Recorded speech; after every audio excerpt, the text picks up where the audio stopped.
do at the end of my uppercut and core class at that Seattle location. So I've shown you my warm-up. I've shown you all 3 combinations of a kickboxing class that I enjoyed.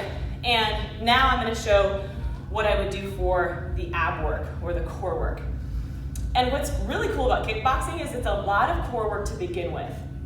So every time that they're twisting as they punch, encourage them to understand that they're using their core for those punches.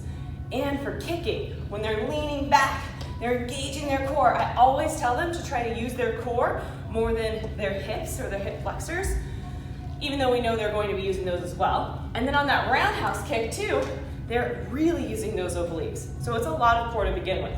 Now, if you watched my last video of my combinations for this class, the last combination was a big heart rate elevator.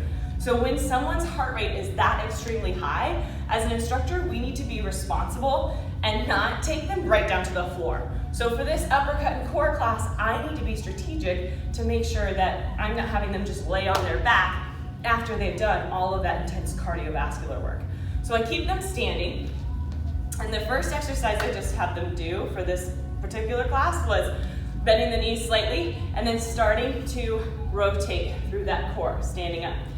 So they're able to bring that heart rate down, but they're starting to think about the core, and they're starting to build awareness between when the upper body is moving and the lower body is moving, which is really important for that core work, because depending on the muscles that I want them to use during core work, I want them to know which part, be able to section out those pieces of their body.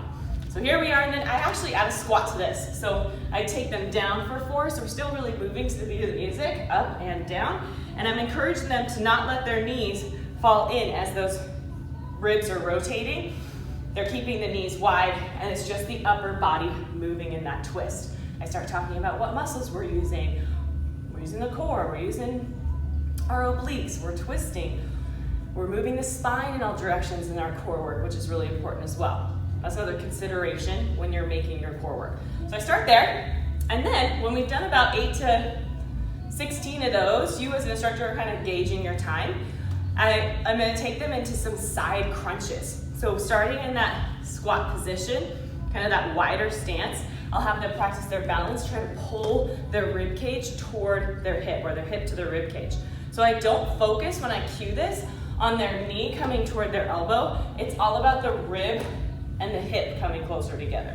So I start with one side, then I go to the other side for 8, and then you could honestly combine those 2 great standing ab exercises. So let's say you take them to a couple of side crunches, maybe even 4, well, 2-ish, because you're gonna need time. So if you did 8, 7, 6, 5, 4, 3, 2, 1, then take them down for 8, down for 4, up for 4. That can be kind of fun to combine those 2, then go to the other side for 4, and then, or 2, and then bring it down for 4, and then up for 4. So that can be a fun combination too, if your class is able to keep up with that. From there, I take them to a plank. So their heart rates come down quite a bit after they've had the chance to do that twisting and that side bending. Then I take them down into a plank. We just do some kind of side plank drops.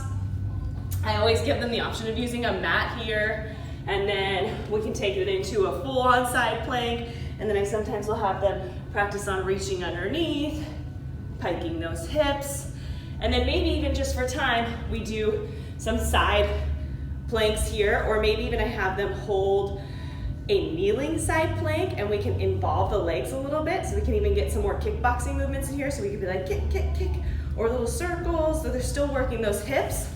And then at that point, I start to bring them down to the floor.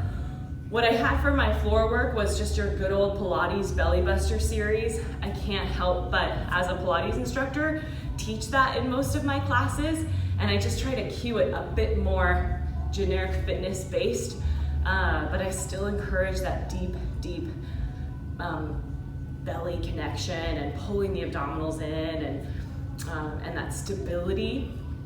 Oh, I also want to mention, so after the belly buster series, which is basically, I'll teach it in one of my other videos, it's single thigh stretch. So you're pulling one knee into the chest. This is just a quickie version of this single thigh stretch. And then we can go into scissors, Or we can go into double leg stretches with another one. Pull the knees in, reach up. Options, of course, put the head and shoulders down. And then we have, we can lower the legs at an angle, lift them back up. And then we have, I also love this, in this position, letting the knees fall over to one side and the other. But after that combination of some flexion exercises, you can even teach the 100. I even like the roll up at that point.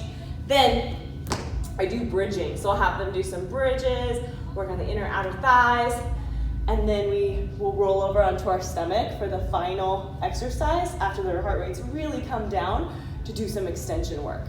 So I tend to do, maybe it's just lifting the upper body, swimming, all kinds of stuff. So that's for another video, but that's how I plan my core work after having their heart rate up that high.